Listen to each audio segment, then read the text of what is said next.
Okay, the story I will share with you is another folk tale.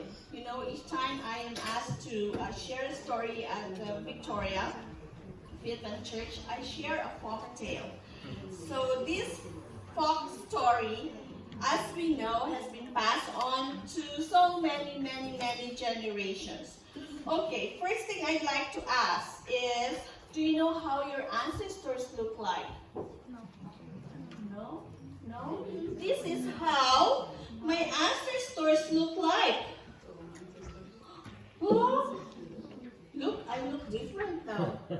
This is how my ancestors look like. I come from the northern part of the Philippines, and this is how my ancestors look like thousands and thousands of years ago.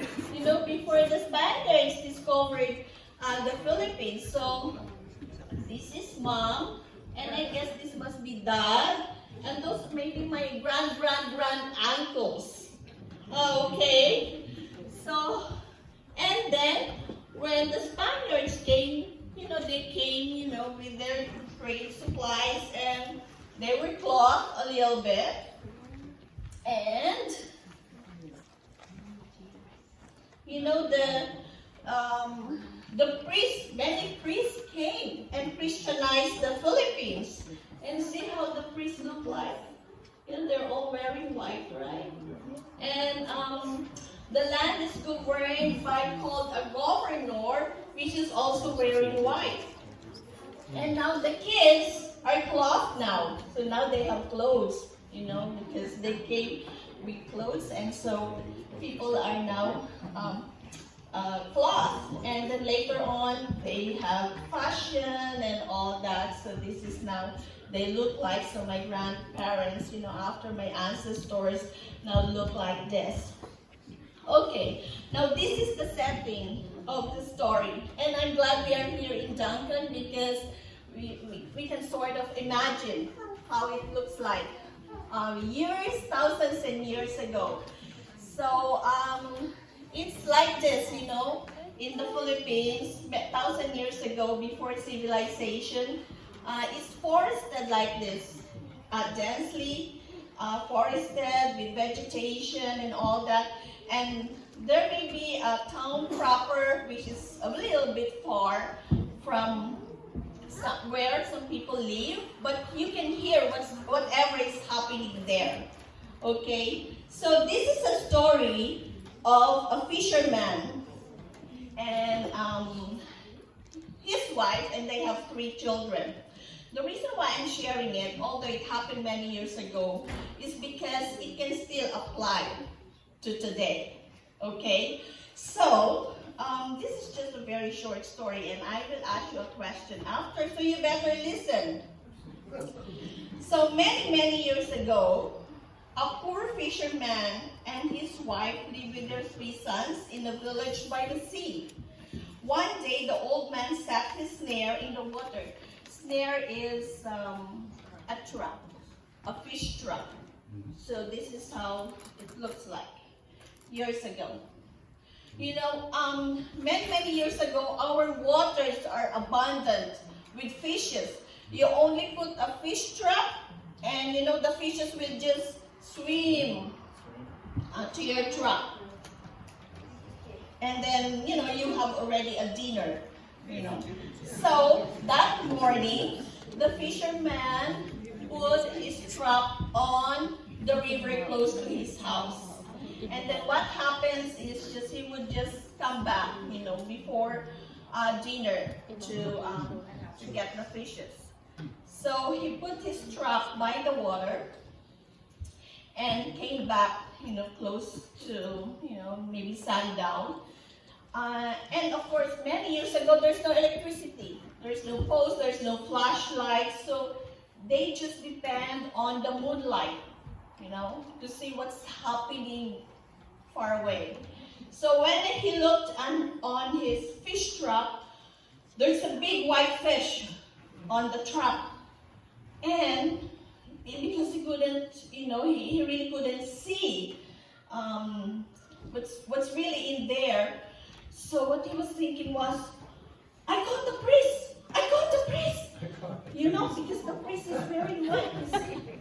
He said, I caught the priest. It was from afar. He said, I caught the priest. And so he was so frightened. He went home. And while he was pacing home, the wife was,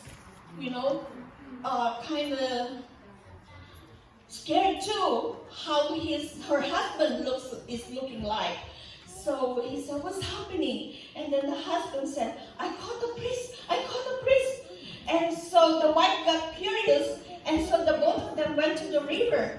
And the wife said, it's the governor. We caught the governor. So because the governor back then also wear white. And so they came back, they were so worried, they couldn't sleep that night. So the following morning, at the break of dawn, it's 4 o'clock. It's always 4 o'clock in the Philippines when you see a little bit of light. They heard something. Boom!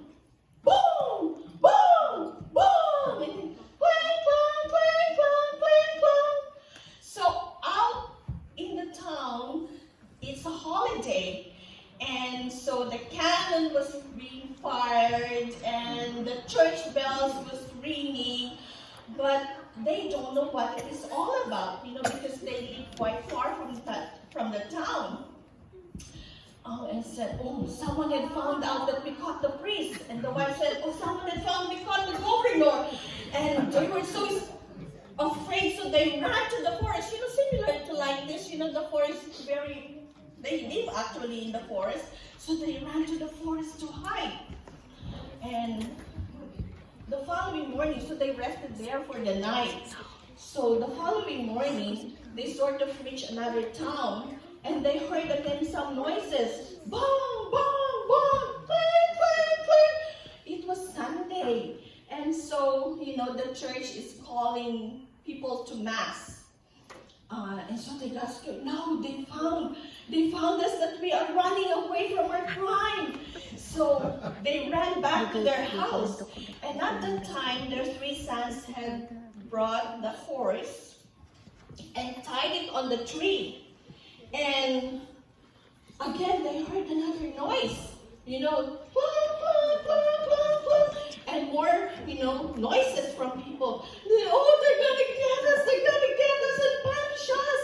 So the husband ran to the door and rode to the horse, but he forgot to untie the horse. And so, the horse was strong, and of course, it moved the tree. And some of the fruits of the tree fell on them. And they got hit by the fruits of the tree. And they thought that they were hit by a gun. And you know what happened? They died. So what do you think happened? Heart attack. Sometimes we do something wrong, and because we are kind of hiding it, don't you feel that way? The guilt when mommy said, no, the cookie's not yet ready, you've got to have dinner first, and you can't resist. What do? You stole the cookie. Or sometimes in the store, mom said, don't get any more candies, you've got enough. And what do? You get the candy anyway, put it in your pocket, you didn't even pay for it. So what do you feel when you do that? Guilty. Yeah, you feel guilty, right? And I think that's what happened to the fisherman and the wife. They felt guilty. They felt anxious. They don't know what to do. It must be mental anguish, to just fear that whatever is happening is against them. Didn't your parents sometimes, your dad while driving over speed, and then there's a police following, the dad thought that you were being caught for overspeeding. So that's how they felt.